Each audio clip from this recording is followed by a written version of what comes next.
Otto de Tommy Ungerer. Autobiographie d'un ours en peluche. Eh oui, je suis un ours en peluche. J'ai compris que j'étais vieux le jour où je me suis retrouvé dans la vitrine d'un antiquaire. J'ai été fabriqué en Allemagne. Mes tout premiers souvenirs sont assez douloureux. J'étais dans un atelier, on me cousait les bras et les jambes pour m'assembler. Quand mes yeux furent cousus à leur tour, j'eus mon premier aperçu d'un être humain. Une femme souriante me tenait dans ses mains. Elle disait « Regardez-moi celui-là s'il n'est pas mignon !» Puis je fus emballé et mis dans une boîte. Le second visage dont je me souvienne est celui d'un petit garçon qui sourit en me serrant contre lui.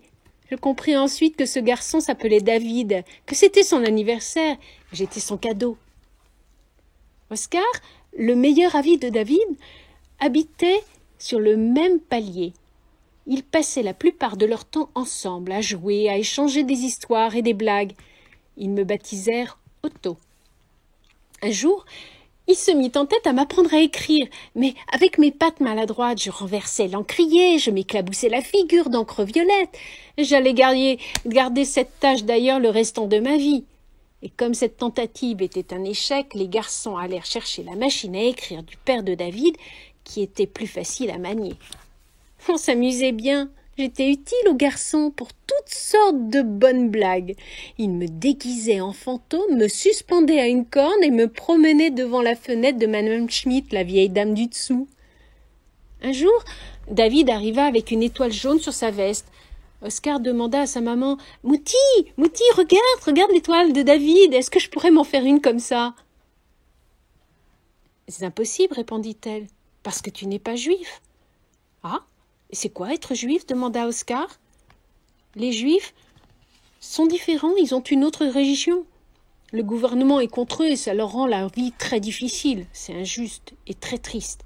On les oblige à porter cette étoile pour les reconnaître. » Et ce fut un jour atrocement triste, lorsque des hommes en manteau de cuir noir et d'autres en uniforme vinrent chercher David et ses parents. Juste avant d'être emmenés, David me donna à son meilleur ami, Oscar. Du haut du balcon, Oscar et moi, nous vîmes David et bien d'autres gens qui portaient des étoiles jaunes. Ils furent poussés dans des camions et emportés vers une destination inconnue. Oscar se sentait désormais très seul. Chaque soir, il me demandait « Tu sais où est David ?» Et il se mettait à parler de tous les bons moments que nous avions passés ensemble. Un autre jour de tristesse fut celui où nous allâmes tous à la gare dire au revoir au père d'Oscar. Appelé par l'armée, il partait pour le front où la guerre faisait rage. Puis, les bombardements commencèrent, les sirènes donnaient l'alerte du haut des toits et nous devions descendre aussi vite que nous le pouvions, nous mettre à l'abri dans la cave. Des quartiers entiers étaient pulvérisés. Au milieu des ruines et des incendies gisaient d'innocentes victimes. Un jour, une explosion soudaine me projeta en l'air, dans un nuage de fumée. Je perdis connaissance. Au bout de combien de jours ai-je retrouvé mes esprits ? Je me suis réveillée sur une pile de débris carbonisés. Tout autour de moi, il n'y avait que des ruines. Arrivèrent des tanks et des soldats. J'entendis des fusillades. J'étais au milieu d'un violent combat. Soudain, un soldat avec un visage très sombre s'arrêta devant moi, me regarda, l'air saisi. Il me souleva, et à cet instant précis, je sentis une douleur fulgurante me traverser le corps. Le soldat qui me tenait contre sa poitrine s'effondra en gémissant. Nous avions été touchés par la même balle. 2 hommes arrivèrent et nous emmenèrent sur un brancard. Le soldat blessé, un GI américain, m'étreignait toujours contre sa poitrine ensanglantée. Il s'appelait Charlie. On nous emmena à l'hôpital et il me garda près de lui. Son état s'étant amélioré, il recousit la déchirure causée par la balle. Il disait à tout le monde « Regardez cet ours en peluche, croyez-le ou non, il m'a sauvé la vie !» Et quand le GI Charlie fut finalement décoré, il épingla sa médaille sur ma poitrine. L'histoire fit le tour des journaux. On voyait ma photo partout. Je fus très fière de toute cette attention. Charlie me rebaptisa Alamo et je devins la mascotte de son régiment.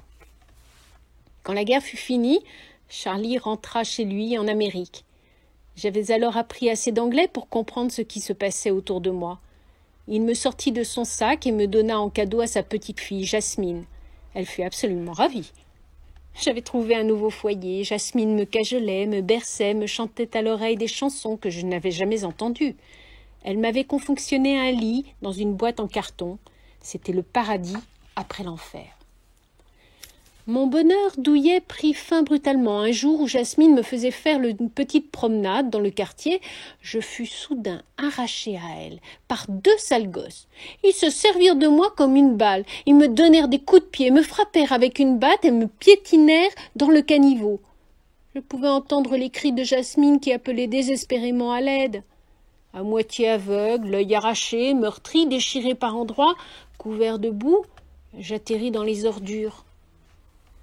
Le lendemain matin, je fus ramassé par une vieille femme qui faisait des poubelles. Elle me mit dans sa poussette bancale, pleine de vieilles loques et de bouteilles vides. Elle me vendit à l'antiquaire qui remplaça mon œil, gratta la boue, me raccommoda, me lava. Ça tentera bien un collectionneur, se dit-il à lui-même, en m'installant dans la vitrine de son magasin. Et je restai assis, là, à regarder passer le monde. J'avais tout de même l'air d'une épave, et mon air pitoyable n'attirait personne. Des années et des années passèrent, jusqu'à un soir pluvieux, où un gros monsieur s'arrêta devant la vitrine, m'examina attentivement. Il entra dans la boutique et dit au marchand avec un fort accent allemand « Z'dours au plus, la vitrine, c'était le bien quand c'était petit. Je le sais à cause de la tache violette sur la figure.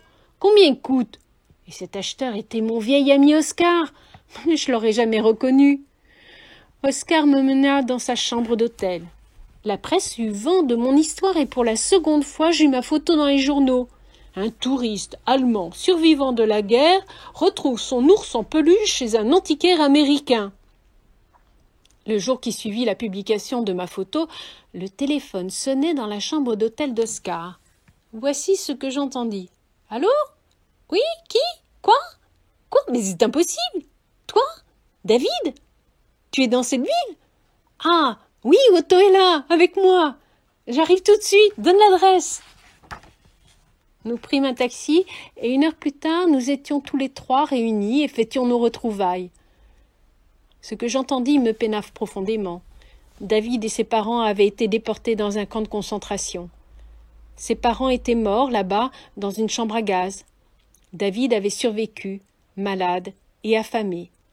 Le père d'Oscar avait été tué sur le front et sa mère morte également pendant un bombardement, écrasée sous les décombres d'un mur. Oscar avait survécu malgré ses blessures. Comme ils menaient tous les deux une vie solitaire, Oscar décida de s'installer chez David. Nous 3 réunis, la vie fut enfin ce qu'elle devrait toujours être, normale, paisible. Pour m'occuper, j'ai écrit cette histoire en la tapant comme je pouvais sur la machine à écrire de David. Et donc, la voici.